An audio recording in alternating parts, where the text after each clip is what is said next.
1992 राम भक्तों का एक समूह जिसका नेता मंगल था, वो भगवान श्री राम का भजन गाते हुए जा रहा था। वंदे मातरम, जय सिया राम, वंदे मातरम, जय सिया राम। तुम सगुण करुण सुख निर्मल धाम, वंदे मातरम, जय सिया राम। तभी एक पुलिस ऑफिसर आता है और मंगल को जमीन में घसीटते हुए उसके सर पर एक गोली मार देता है।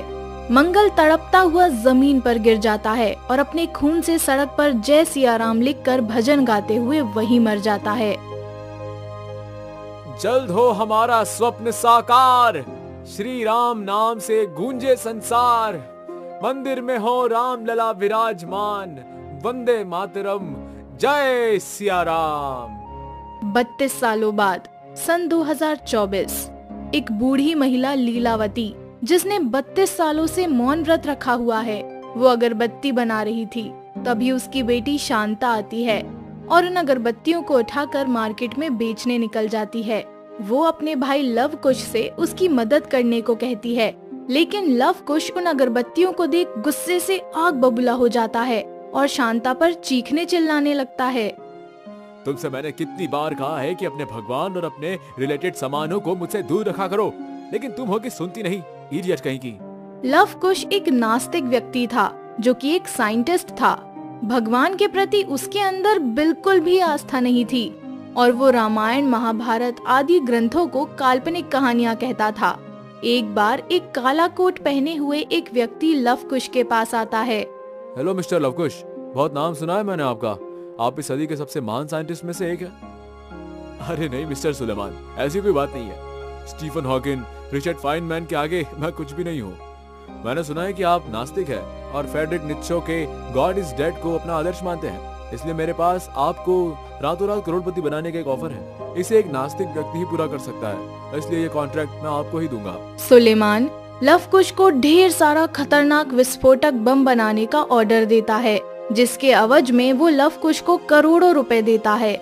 लव कुश पहले तो थोड़ा झिझकता है, फिर उसे अपने बचपन के दिन याद आ जाते हैं, जब अपने पिता के मौत के बाद उसके परिवार ने भयंकर गरीबी झेली थी। इसलिए वो इस कॉन्ट्रैक्ट को पूरा करने के लिए तैयार हो जाता है। ठीक है मिस्टर सुलेमान, आपका काम हो जाएगा।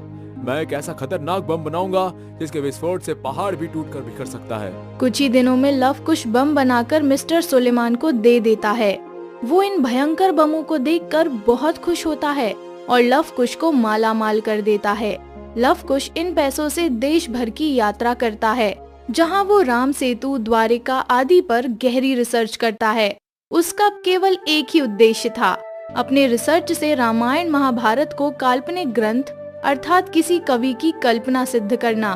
बस एक बार मेरी रिसर्च पूरी हो जाए, फिर मैं अपनी माँ बहन और सारी दुनिया के सामने ये साबित कर दूंगा कि राम, कृष्ण, शिव, दुर्गा, गणेश सब काल्पनिक है। कुछ ही दिनों में राम सेतु के पत्थरों और समुद्र के नीचे दबी द्वारिका आदि का कार्बन डेटिंग आदि माध्यम से जो रिजल्ट निकलता है, ये देख लव कुश के होश उड़ जाते हैं, क्योंकि उससे यही साबित होता है कि रामायण और महाभारत केवल काव्य नहीं बल्कि भारत का इतिहास है। नहीं नहीं, ऐसा नहीं हो सकता है। दुनिया का महान साइंटिस्ट लव कुश गलत नहीं हो सकता। मैं अब दुनिया को क्या मुंह दिखाऊंगा, लोग तो मेरी जमकर खिल्ली उड़ाएंगे। लव कुश एक अंधेरी गुफा के अंदर मन को शांत करने चला जाता है, जहां गहन सोच विचार के दौरान धीरे धीरे उसके द्वारा पहले से बनाई गई सारी मान्यताएं टूटती चली जाती हैं और वो राममय और आस्तिक होने लगता है। तभी उसे महसूस होता है कि इस सफर के दौरान कोई हरदम उसका पीछा कर रहा है। एक दिन, कौन है बाहर? कौन है? लगता है इस बार भी ये मेरे मन का वहम ही था। एक दिन राम सेतु पर रिसर्च करते समय लव कुश को पीछे से कोई गोली मार देता है। वो मुड़कर देखता है कि वो और कोई नहीं बल्कि सुलेमान था, वही जिसे लव कुश ने बम बनाकर दिया था। लव कुश दर्द से करहाते हुए बोला, मिस्टर सुलेमान, आप मुझे मारना क्यों चाहते हैं? कहीं आप ही तो इतने दिनों से मेरा पीछा नहीं कर रहे थे? सुलेमान गुस्से में बोला, हाँ मैं वही था। तूने मुझे धोखा दिया है। मैंने तुझे नास्तिक समझकर बम बनाने के लिए करोड़ों का कॉन्ट्रैक्ट दिया था, लेकिन तू तो आस्तिक निकला। लेकिन इसका आस्तिक और नास्तिक से क्या लेना देना? लव कुश के पूछने पर सुलेमान बताता है कि 22 जनवरी को उसी के द्वारा बनाए गए विस्फोटक बम से वो अयोध्या के राम मंदिर को बम से उड़ा देगा। किसी को पता ना चले इसलिए वो लव कुश को मारना चाहता है। अगर लव कुश नास्तिक होता तो वो इस बम विस्फोट से खुश होता, लेकिन आस्तिक होने के कारण वो जरूर इसका विरोध करेगा। तभी वो लव कुश को रस्सी से बांधकर उसे बीच समुद्र में ढकेल देता है। लव कुश समुद्र में जा गिरता है और उसका रिसर्च पेपर भी। हे राम रक्षा करो, राम रक्षा करो मेरी, हे राम। तभी थोड़ी देर बाद होश आने पर लव कुश देखता है कि वो समुंदर के बाहर रेत पर पड़ा है और उसके सामने एक व्यक्ति खड़ा है। कौन हो तुम और मैं यहाँ कैसे आ गया? हमारा नाम पीपी है और हम ही राम सेतु के रखवाले हैं। थोड़ी देर पहले हमें किसी के राम नाम पुकारने की आवाज सुनाई दी।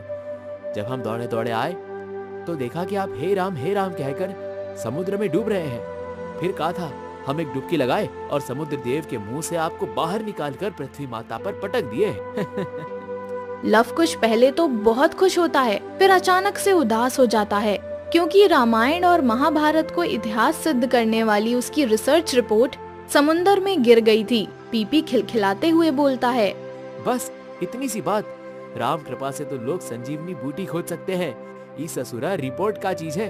हम अभी आपका रिपोर्ट लेकर आते हैं। पीपी समुंदर में एक जोर की छलांग मारता है और कुछ ही देर में लव कुश का रिसर्च रिपोर्ट लेकर बाहर आ जाता है। लव कुश के खुशी का ठिकाना नहीं रहता। तुम्हारा बहुत बहुत धन्यवाद दोस्त। ये रिसर्च रिपोर्ट पिछले 6 महीने से मेरे जीतोड़ मेहनत का फल था। लेकिन ये रिपोर्ट हम आपको मुफ्त में नहीं देंगे जी। वो के लिए आपको एक फीस देनी पड़ेगी।